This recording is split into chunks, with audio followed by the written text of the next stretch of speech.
Bonjour, vous souhaitez vendre une maison ou un appartement et l'une des questions que vous vous posez en termes de stratégie est comment me positionner en termes de prix pour vendre au mieux. Et effectivement, la stratégie prix est l'un des piliers incontournables pour une bonne vente. Bonjour, je m'appelle Nathalie Kieffer, je suis conseillère en immobilier et je viens sur ces petites vidéos vous proposer une aide pour activer des leviers, vous expliquer des mécanismes, des petits trucs et astuces pour sécuriser votre projet et le réaliser dans les meilleures conditions. C'est donc ce que nous allons voir aujourd'hui, comprendre les mécanismes terrain et les phénomènes du net pour une stratégie prix pertinente et percutante. Donc comprendre les phénomènes du net et les mécanismes terrain. Il va y avoir plusieurs points là-dessus. Le tout premier, c'est que vous n'êtes pas sans savoir que plus de 90% des acquéreurs font des recherches sur le net.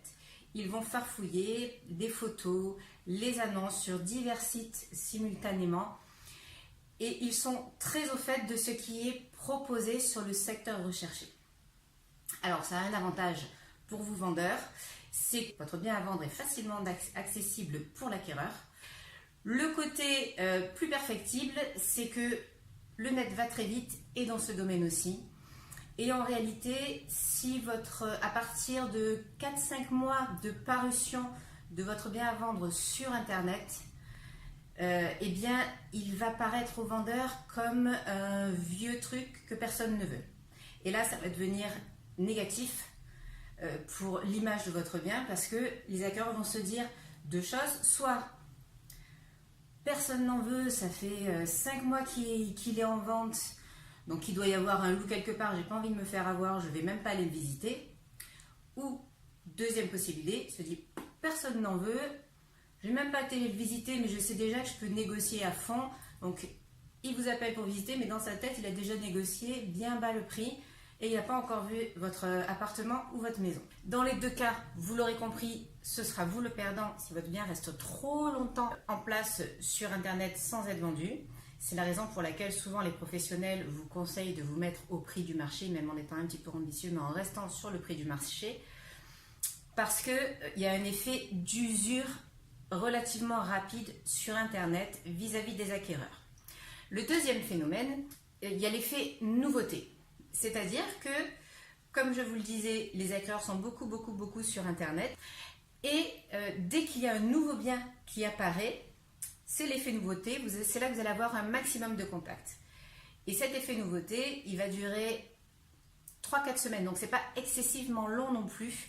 Après, ça va stagner un petit peu au niveau des contacts acquéreurs. Et puis, ça va vite redescendre. Donc, c'est pour ça qu'il est très important de vous positionner correctement dès le départ. Parce que c'est au départ que vous allez avoir un maximum de contacts avec des acquéreurs. Et pour aller dans le même sens, les acquéreurs sont très au fait du marché de l'immobilier sur le secteur de leur recherche. Sur des biens comparables, ils ont tout visité. Ils connaissent parfaitement le marché. Alors, l'estimation fera l'objet d'une autre vidéo parce que c'est un gros morceau de votre projet de vente. Néanmoins, une fois qu'elle est fixée, il va falloir vraiment en tenir compte. Alors souvent, j'entends dire mes clients vendeurs, oui, mais derrière, moi j'ai un projet, je ne peux pas me permettre de partir parce qu'il faut que j'achète tant et donc il faut que je rembourse une partie de mon prêt, il me faut tant d'apports, sinon ça ne sert à rien que je vende. D'accord, je comprends vraiment tout cela. Néanmoins, on peut parfaitement comprendre que l'acquéreur, lui, n'a que faire de vos projets et ne va surtout pas payer plus cher pour que vous puissiez réaliser vos projets. Il va acheter un bien en fonction du marché local, de ce qu'il peut trouver et d'un prix qui lui semblera raisonnable.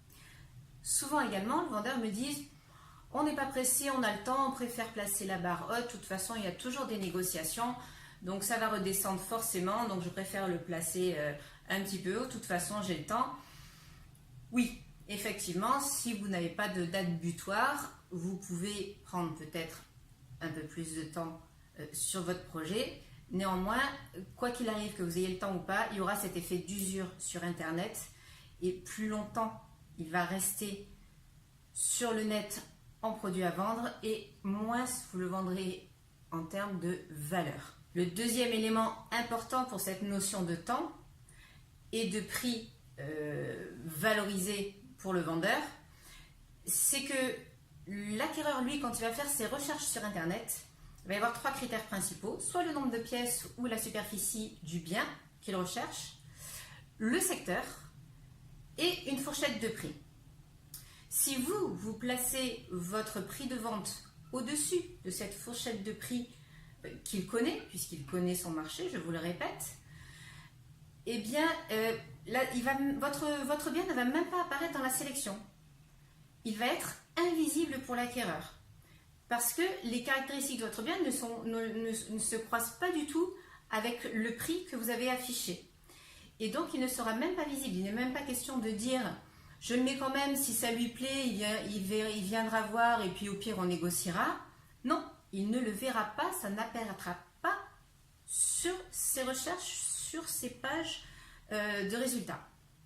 Donc, votre bien sera ce qu'on appelle un bien fantôme.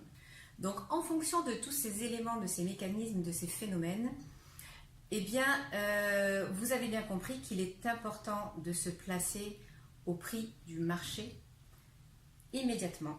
Donc, une fois que vous avez placé votre prix, en étant ambitieux, mais sans être hors marché, donc ce que j'appelle un bon prix, c'est évidemment un prix qui va tenir compte d'une réelle estimation, pas une estimation de complaisance.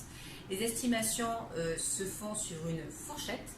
Vous avez l'estimation basse et l'estimation haute. Donc il n'y a pas de raison de brader votre bien. Donc je vous conseillerais plutôt de vous placer sur l'estimation haute, mais vraiment d'en tenir compte. Et éventuellement, si elle vous semble un petit peu basse, vous pouvez les réajuster en fonction du prix du bien entre 3 et 5%, mais guère plus.